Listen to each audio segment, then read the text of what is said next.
नमस्कार, कानपुर वार्ता में आपका स्वागत है। मैं हूं आलोक पाल। कृपया इस चैनल को देखिए, लाइक कीजिए, शेयर कीजिए और सब्सक्राइब जरूर कीजिए। महाराष्ट्र के पूर्व मुख्यमंत्री और वर्तमान उप मुख्यमंत्री देवेंद्र फडणवीस बिल्कुल अलग अंदाज में आ गए हैं। ऐसा लगता है कि वो उस अंदाज में आ गए हैं जिसमें कहा जा रहा था कि पुष्पा नाम सुन के फ्लावर समझे थे क्या, अपन फायर है। तो देवेंद्र फडणवीस भी कुछ उसी अंदाज में है। अब वो शायद ये कह रहे हैं कि सॉफ्ट स्पोकन बोलकर फ्लावर समझा था क्या, अपन फायर है।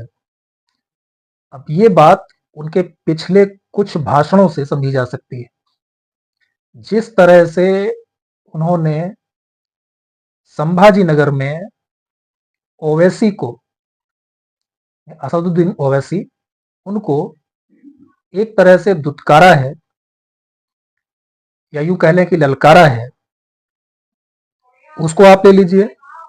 या जिस तरह से महाराष्ट्र के दो तीन नेताओं जो कि महायुति से जुड़े हुए हैं, जिनमें अजित पवार, अशोक चौहान और पंकजा मुंडे विशेष रूप से सम्मिलित हैं, उनको लताड़ा है। अब चूंकि वो उनकी युति के हैं तो उनको तो उन शब्दों में नहीं लताड़ सकते जिस तरह से ओवैसी को उन्होंने ललकारा या वो उद्धव ठाकरे के लिए कुछ कह रहे हैं, नाना पटोले के लिए कुछ कह रहे हैं, तो उस तरीके की भाषा का तो इस्तेमाल नहीं कर सकते क्योंकि वो उनकी युति के लोग हैं, उनकी पार्टी के लोग हैं। लेकिन जिस तरह के शब्दों का उन्होंने इस्तेमाल किया है, वो शब्द पर्याप्त कठोर हैं अपने दल में किसी व्यक्ति की आलोचना के लिए। उन्होंने कहा कि मुझे योगी जी के नारे बटोगे तो कटोगे में कोई बुराई नहीं दिखाई देती। इतिहास गवाह रहा है कि जब जब हम बटे हैं तब तब हम टूटे हैं, कटे हैं या लिटरली काटे गए हैं, यानी कि हत्याएं की गई हैं, मर्डर किए गए हैं, ये हुआ है। और इसके लिए आपको बहुत पुराने इतिहास में जाने की जरूरत नहीं कि मुगल आए, बाबर आया, तैमूर आया, फलाना आया, ढिमाका आया, उतने तक जाने की जरूरत नहीं है। आप कश्मीर देख लीजिए, आप पश्चिम बंगाल देख लीजिए, आप केरल देख लीजिए और उसके अलावा आप महाराष्ट्र ही देख लीजिए। ये जो मेडिकल स्टोर वाले एक व्यक्ति की हत्या की गई थी, जिसे कि सर तन से जुदा से जोड़ दिया गया था, तो वो क्या था? क्योंकि उन्हें पता है कि हम एकजुट होकर कभी उनका सामना करते ही नहीं हैं और ना कभी आएंगे। हम किसी भी तरह की दुर्दांत घटना को जाति से, पार्टी से, समुदाय से, किसी न किसी तरह से जोड़ ही देते हैं। उनका क्या है कि मुझे तो बड़ा ताज्जुब होता है कि वो इंसान होने से भी पहले वो एक धर्म विशेष के मानने वाले होते हैं, एक विशेष किताब से डायरेक्ट होने वाले होते हैं, उसके बाद भी वो बाकी कुछ होते हैं। इवन इंसान भी वो उसके बाद ही होते हैं। नागरिक तो बहुत दूर की बात है। आप उनसे पूछोगे आप भारत के नागरिक हो तो भारत के लिए वो लोग नहीं, वो कहेंगे नहीं, पहले इस्लाम फिर और कुछ। तो मुझे लगता है कि अगर आप उनसे ये पूछो कि पहले आप इंसान हो कि मुसलमान हो, तो शायद उनका जवाब होगा कि पहले मुसलमान है फिर इंसान है। तो ऐसे व्यक्तियों के लिए अगर वो एक झुंड में होकर के सब कुछ करना चाहते हैं, यहां तक कि सभी प्रकार के विकास कार्यों और सुविधाओं के बावजूद वो केवल इस तरह से वोट करना चाहते हैं कि जो दल या जो गठबंधन, जो व्यक्ति बीजेपी के प्रत्याशी को या बीजेपी गठबंधन के प्रत्याशी को हराएगा, उसको वोट करेंगे। तो उसके अगेंस्ट अगर ये कहा जा रहा है कि बटोगे तो कटोगे, तो इसकी बुराई क्या है? तो देवेंद्र फडणवीस ने कहा कि अजित पवार का पूरा जीवन ऐसे लोगों के बीच बीता है जो हिंदू विरोधी मानसिकता से ग्रस्त रहे हैं। उनमें भी परिवर्तन आने में थोड़ा समय लगेगा। वो कोई हमारी विचारधारा से प्रभावित होकर के हमारे साथ नहीं है, बल्कि किसी अन्य कारणों से वो हमारे साथ में है। लेकिन वहीं उन्होंने पंकजा मुंडे और अशोक चौहान के लिए कहा, तो हालांकि वो ये बात अशोक चौहान के लिए भी कह सकते थे। अशोक चौहान, इनके पिताजी बड़े कांग्रेसी नेता थे, महाराष्ट्र के मुख्यमंत्री रहे। अशोक चौहान खुद मुख्यमंत्री रहे, मंत्री रहे, और अभी हाल में कांग्रेस छोड़ करके भाजपा में आए हैं। तो उनका जो कांग्रेस वाला डीएनए है वो तो जाने वाला नहीं है। तो उनको शायद उनके लिए भी इसी तरह के शब्दों का इस्तेमाल करना चाहिए था जो उन्होंने अजित पवार के लिए किया, लेकिन वहां पर वो थोड़े सॉफ्ट हो गए क्योंकि वो वर्तमान में भाजपा के सदस्य हैं।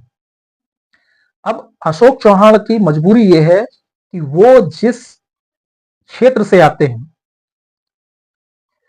जहां पर शायद उनकी बेटी को टिकट दिया गया है विधानसभा में, नांदेड़ लोकसभा क्षेत्र से वो आते हैं, तो वहां उनकी बेटी को टिकट दिया गया है, और वहां पर मुसलमानों की आबादी बताई जाती है कि करीब करीब 20% के आसपास है। और अशोक चौहान भाजपा में आने के बाद भी ये दिवा स्वप्न देख रहे हैं कि मुसलमान उनकी बेटी को वोट कर देगा, वो उनके पर्सनल रिलेशन में आकर के वोट कर देगा।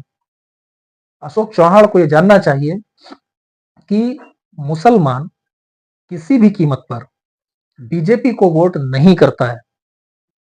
कि जितने सर्वे आते हैं मैक्सिमम बकवास होते हैं, 1-8% की बात छोड़ दीजिए कोई विशेष परिस्थितियों में, अदरवाइज ये जितने पोस्ट पोल सर्वे आते हैं सब बकवास होते हैं।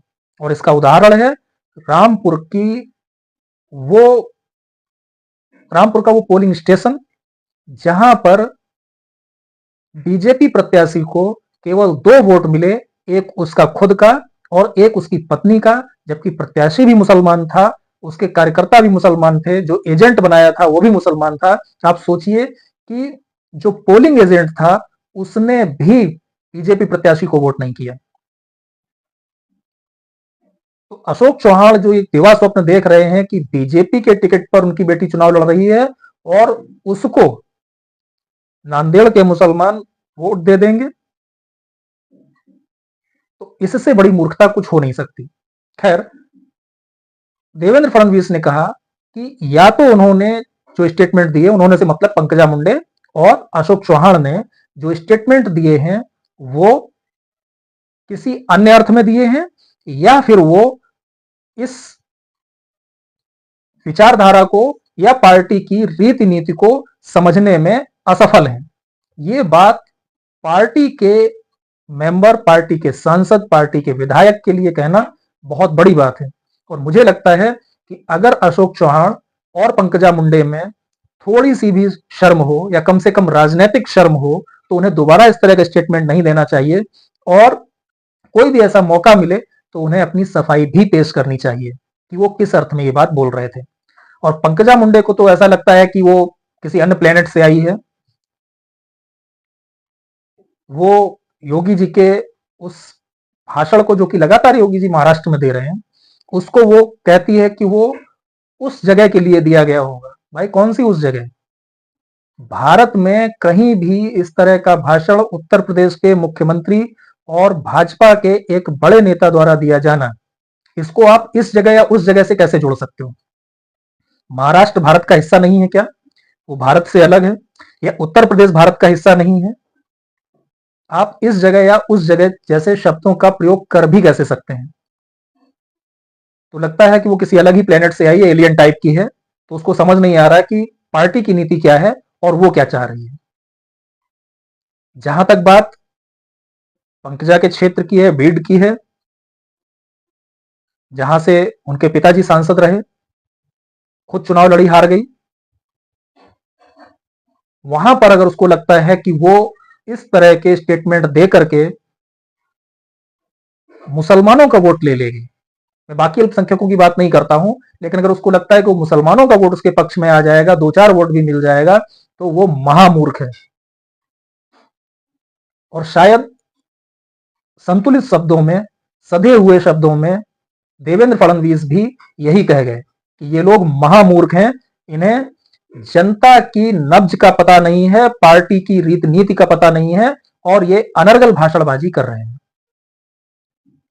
तो एक तरह से देवेंद्र फडणवीस ने जो उनकी एक छवि बनी हुई थी, कम से कम जिस समय वो मुख्यमंत्री थे या उसके बाद भी काफी समय तक, कि वो एक सॉफ्ट स्पोकन नेता हैं, लोगों को साथ लेकर चलते हैं, उसको उन्होंने बदलने का प्रयास किया है अपने भाषणों से भी, और जो उन्होंने इंटरव्यू दिए हैं उन इंटरव्यू में पार्टी के और युति के नेताओं के जो भाषण आए हैं उनके जवाब के रूप में। तो वो यही दिखा रहे हैं कि भाई मैं फ्लावर नहीं हूं, मैं फायर हूं। आज की वार्ता में इतना ही। कृपया इस चैनल को देखिए और सब्सक्राइब जरूर कीजिए। बहुत बहुत धन्यवाद। नमस्कार।